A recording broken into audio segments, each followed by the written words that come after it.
সকাল সকাল হচ্ছে এরকম পরিবেশে চা বিস্কিট খাওয়ার মজাই কিন্তু আলাদা। দাওয়াত রইল আপনাদের, চলে আসবেন। চা এবং হচ্ছে বিস্কিট এরকম সকালবেলা এখানে খাওয়াবো। এই, আর যদি দুপুরে আসেন তাহলে হচ্ছে দেশি মুরগি খাওয়াবো। আর যদি রাতে আসেন তাহলে কোনো কিছু খাওয়াবো না, কারণ রাতে আমরা খাই না ওরকম। এখানে না হচ্ছে ভ্যাপসা গরমটা নেই আর কি। তো ওইখান থেকে এখানকার হচ্ছে তুলনা ফিলসটা হচ্ছে অনেক ভালো।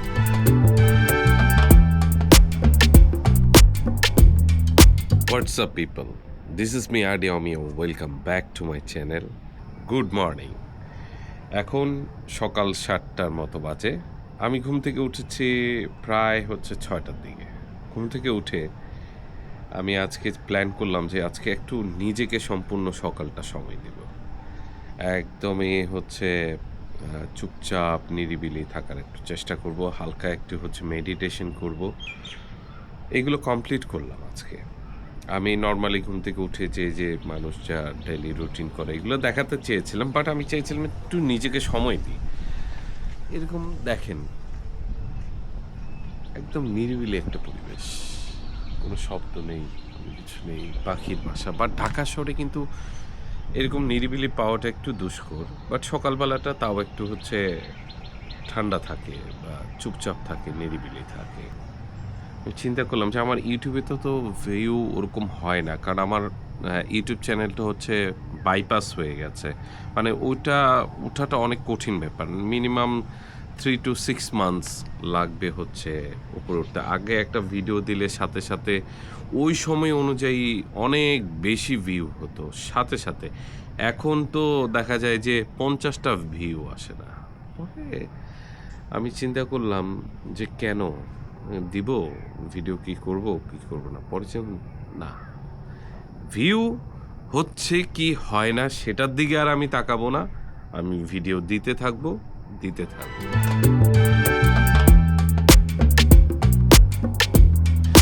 সকাল সকাল হচ্ছে এরকম পরিবেশে চা বিস্কিট খাওয়ার মজাই কিন্তু আলাদা।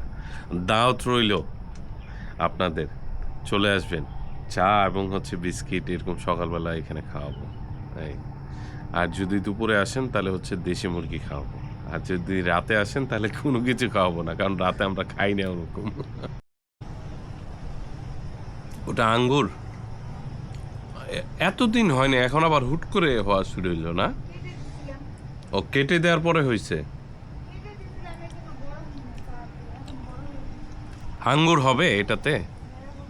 বাহ, একটা কথা বলবো মনে হচ্ছিল না, আমি ইদানিং হচ্ছে ভুলে যাচ্ছি। যেমন হচ্ছে আমার পদ্মা যমুনা রাইডটা ছিল হচ্ছে 10 তারিখে, এটাকে আমি বলেছি হচ্ছে 13ই জুন আর কি। তো এখানে একটা ভুল হয়েছে। অ্যাকচুয়ালি আমার হচ্ছে পদ্মা টু যমুনা রাইডটা ছিল হচ্ছে 10ই জুন। আর 13 তারিখে আমি হচ্ছে ঢাকায় একটা ছোট্ট দাওয়াত ছিল, ওইখানে গিয়েছিলাম। অভিজ্ঞতাটা শেয়ার করি। আমি প্রায় সকাল থেকে বিকেল অবধি হচ্ছে ঢাকার ভিতরে ছিলাম, মূল সিটির ভিতরে। এত খারাপ লাগছিল, এত ভ্যাপসা গরম, মানে অকল্পনীয়। 7টার দিকে তাড়াহুড়া করে আবার হচ্ছে বাসায় চলে আসি। আমার এই সাইডটাতে হ্যাঁ গরম, ঢাকা এবং হচ্ছে সেলসিয়াস সেম, এটা ঠিক যে ওইখানে সেলসিয়াস, এখানে যদি 35 হয় এখানে 35। বাট এখানে না হচ্ছে ভ্যাপসা গরমটা নেই আর কি। তো ওইখান থেকে এখানকার হচ্ছে তুলনা ফিলসটা হচ্ছে অনেক ভালো লাগে এরকম পরিবেশে হচ্ছে বসে সময় কাটানো, নিরিবিলি। এটাও জাস্ট বসে থাকাটাও কিন্তু একটা মেডিটেশন হয়। কোনো শব্দ নেই, কোনো কিছু নেই। সত্যি কথা বলতে এই ছাদে অনেক পরিশ্রম আমি না, আমরা সবাই দিয়েছে, আমার পরিবারের সবাই। যার কারণে এরকম কিন্তু ছিল না, এত গাছ ছিল না। আস্তে আস্তে আস্তে আস্তে এতগুলা গাছ, এক একটা ড্রামের দাম হচ্ছে 200-250 টাকা, 700 টাকা এরকম।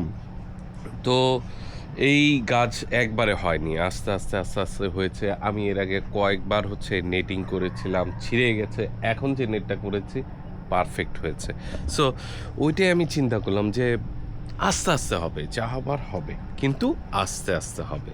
আপনি যদি স্থির থাকেন, আস্তে আস্তে আগাতে থাকেন, সেটার হচ্ছে শক্তিটা অনেক বেশি। আর মোটিভেশন হয়ে দৌড়ালেন, কতক্ষণ দৌড়াবেন? থেমে যাবেন। সো আগে হচ্ছে চিন্তাটা করুন যে হ্যাঁ, আমাকে ওইখানে পৌঁছাতে হবে বা যেটাই হোক, তবে ধীরে সুস্থে।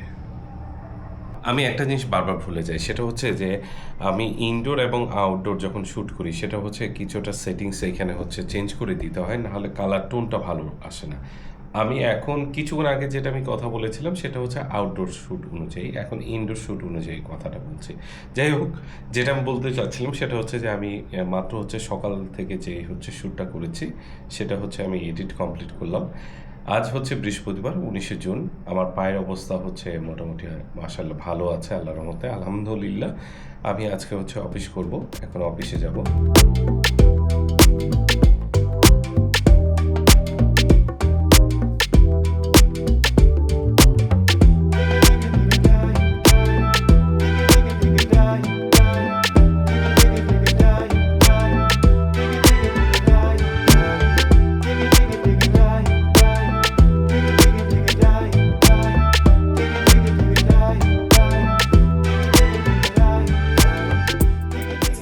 ডেইলি ভ্লগ করতে এসে একটা জিনিস খুবই ভালো হচ্ছে, সেটা হচ্ছে আমি শিখতে পারছি। আমি ৭-৮ বছর আগে হচ্ছে যে এই সফটওয়্যারে কাজ করতাম, এখন সেগুলো সব আপগ্রেড হয়েছে, ক্যামেরা আপগ্রেড হয়েছে। সো সেটিংসগুলো আমি ওইভাবে জানতে পারতাম না, এখন আমি শিখতে পারছি। যেমন হচ্ছে বোয়া মাইক্রোফোনে আমার হচ্ছে সাউন্ডটা অনেক কম আসছিল, আজকে আমি আবার হচ্ছে এটা সেটিংসটা পরিবর্তন করাটা শিখে গেছি, দেখলাম যে না, খুবই ভালো আসছে। অফিস থেকে আজকে আসার পথে হচ্ছে আমার লুকিং গ্লাসটা একটা গাড়ির সাথে লেগে ভেঙে যায়, লেগে ভাঙে না আসলে, হচ্ছে তার সাথে হচ্ছে তর্কাতর্কি হয়। তো দোষটা আসলে অ্যাকচুয়ালি আমারই কেন জানি হচ্ছে প্রচণ্ড মাথা গরম ছিল, আমার নিজেকে হচ্ছে কন্ট্রোল করা উচিত ছিল। আসলে দোষ আমার। যারা আমাকে দেখছেন, যারা আমাকে চিনেন, জানেন হচ্ছে এই ইনসিডেন্ট যারা দেখেছেন আর কি, আসলে আমি খুবই দুঃখিত, আমি নিজে ক্ষমা প্রার্থী। আসলে আমার এতটা রাগ করা উচিত হয়নি। তো যাই হোক, নিজেকে কন্ট্রোলে রাখা উচিত আর কি। রেগে গেলেন তো হেরে গেলেন আসলেই। ইদানিং এই অসুস্থতার জন্য আমার রাগটা আসলে কন্ট্রোল করতে পারছি না, এটা আসলে উচিত না। যার কারণে আমি হচ্ছে মেডিটেশন করা শুরু করে দিয়েছি। তো যাই হোক, আজকে এই ভ্লগটা এই পর্যন্তই।